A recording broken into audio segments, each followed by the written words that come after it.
bersama saya Nadia Arifa dengan nomor induk mahasiswa 25521111003. Saya berasal dari Program Studi Informatika Fakultas Matematika dan Ilmu Komputer Universitas Nahdlatul Ulama Al-Ghazali Cilacap. Di sini kita akan membahas atau mempelajari tentang sejarah bahasa Indonesia.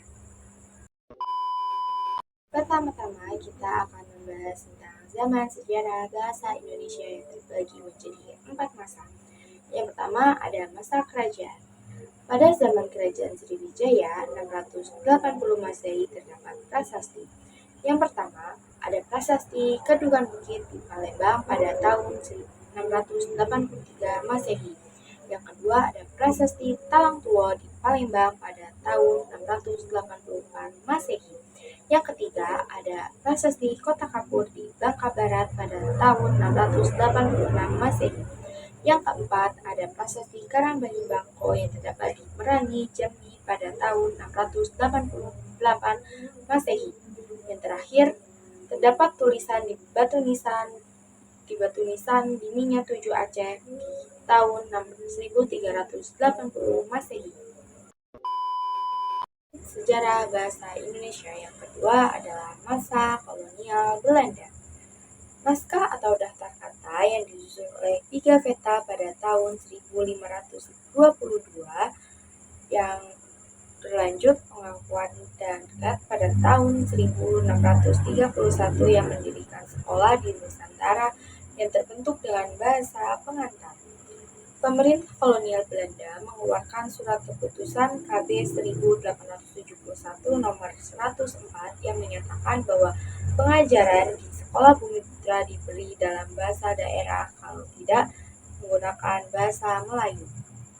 Selanjutnya pendidik bahasa bernama Dr.J. Nevius dengan politik bahasa kolonialnya.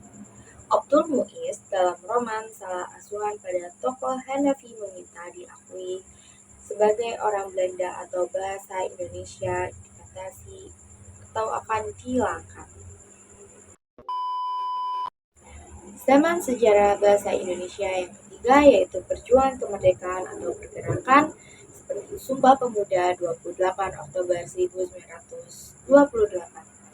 Yang selanjutnya ada masa kemerdekaan. Pada tahun 1953, Poem Madat Kartika mengeluarkan Kamus Bahasa Indonesia yang berjumlah 5 kata dalam bahasa mencapai 23.000. Pada tahun 1976, Pusat Bahasa menerbitkan Kamus Bahasa Indonesia dan terdapat 1.000 kata baru, yang berarti dalam waktu 23 tahun hanya terdapat 1.000 kata baru.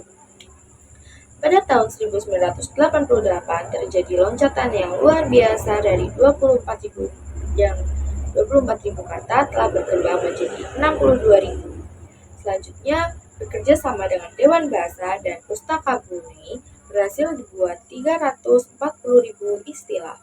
Setelah itu, Pusat Bahasa berhasil menambah 250.000 kata baru. Dengan demikian, sudah ada 590.000 kata di berbagai bidang ilmu. Sementara kata umum telah berjumlah 78.000 sampai saat ini. Selanjutnya, di sini kita akan membahas tentang lahirnya bahasa Indonesia. Kongres Pemuda pada tanggal 28 Oktober 1928 di Solo, bahasa Melayu Riau menjadi bahasa Indonesia yang lebih bersifat politis, yaitu untuk mempersatukan rakyat Indonesia. Timbulnya banyak variasi, yaitu variasi menurut pemakai yang biasa disebut dengan dialek dan variasi menurut pemakaian yang biasa disebut dengan ragam bahasa. Ragam bahasa Indonesia. Dialek.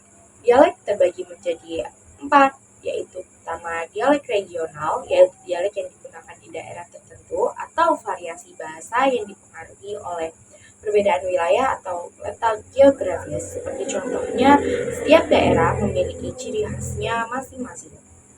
Yang kedua ada dialek sosial, yaitu dialek yang digunakan oleh kelompok masyarakat tertentu yang menandai tingkat masyarakat tertentu atau biasa diartikan juga variasi bahasa yang dipengaruhi oleh status sosial, pekerjaan sosial, kelompok sosial. Contohnya sendiri seperti bahasa pergaulan remaja, bahasa profesional dokter, dan lain-lain. Yang ketiga ada dialek temporal. Dialek temporal yaitu dialek yang digunakan pada kurun waktu tertentu atau variasi bahasa yang dibedakan berdasarkan perbedaan waktu dan zaman. Contohnya bahasa Indonesia lama berbeda dengan Indonesia modern. Yang keempat atau yang terakhir ada idiolek. Idiolek merupakan keseluruhan ciri bahasa seseorang atau pribadi atau gaya bahasa khas individu yang tidak dimiliki oleh orang lain. Sekian video dari saya. Wassalamualaikum warahmatullahi wabarakatuh. Dadah.